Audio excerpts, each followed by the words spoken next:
প্রকৃতির কারণে আসামের ঝাটিঙ্গা এলাকায় যে রেল যোগাযোগ ব্যবস্থা সেখানে ব্যাহত ঘটেছে, তাতে ত্রিপুরায় প্রতিনিয়ত যে বিভিন্ন পণ্য সামগ্রী এবং পেট্রোল ডিজেল যে যাতায়াত করে তাতে একটা বিশাল ব্যাঘাত ঘটেছে। এবং তার জন্য আমরা দেখতে পাচ্ছি যে ত্রিপুরা রাজ্যে বিভিন্ন পেট্রোল পাম্পগুলোতে একটা বিশাল চাহিদা এবং একটা জনমানুষের মধ্যে একটা কনফিউশন বা বিভ্রান্তি তৈরি হয়েছে।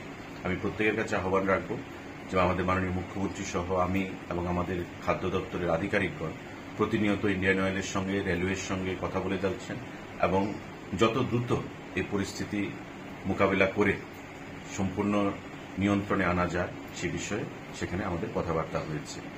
আর কিছুদিনের মধ্যে আমরা আশা করছি এই যে আমাদের যে পেট্রোল এবং ডিজেলের যে সাপ্লাই তাতে যে ব্যাঘাত ঘটেছে সেটা একটা সুরাহা হবে এবং পুনরায় আগের মতো আগরতলার বা ত্রিপুরা রাজ্যের বিভিন্ন পেট্রোল পাম্পগুলোতে পেট্রোল এবং ডিজেল সরবরাহ নিয়মিত করা হবে।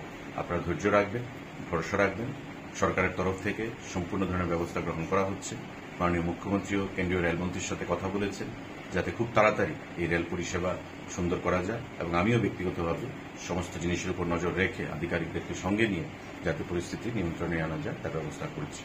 তৎসঙ্গে যারা নিত্য প্রয়োজনীয় দ্রব্যের ব্যবসা করে থাকেন, বিশেষ করে আলু, পেঁয়াজ, বিভিন্ন শাকসবজি, একসময় দেখা গেছে যখন যাত্রী পরিষেবা সেখানে বিঘ্নিত ঘটে, রেল পরিষেবা বা আসামে যখন প্রকৃতির কারণে সেখানে যাতায়াত ব্যবস্থার অসুবিধা হয়, তখন ত্রিপুরা রাজ্যের বিভিন্ন নিত্য প্রয়োজনীয় জিনিসের আকাশ ছোঁয়া মূল্য বৃদ্ধি ঘটে থাকে। আমি প্রত্যেকের কাছে আহ্বান রাখব যে ব্যবস্থা থেকে বিরত থাকবে, যাতে মানুষের নিত্য প্রয়োজনীয় দ্রব্য সামগ্রী কেনাকাটি করতে গিয়ে কোনো ধরনের অসুবিধার মধ্যে পড়তে না হয়। প্রশাসনও সজাগ দৃষ্টি রাখছে। কোনো অসাধু ব্যবসায়ী যদি এই পথ অবলম্বন করেন তো অবশ্যই আইনানুগ ব্যবস্থা নেওয়া হবে। সেই দৃষ্টিতে আপনারা মাথায় রেখে সেদিকে কাজ করে চলবেন। নমস্কার।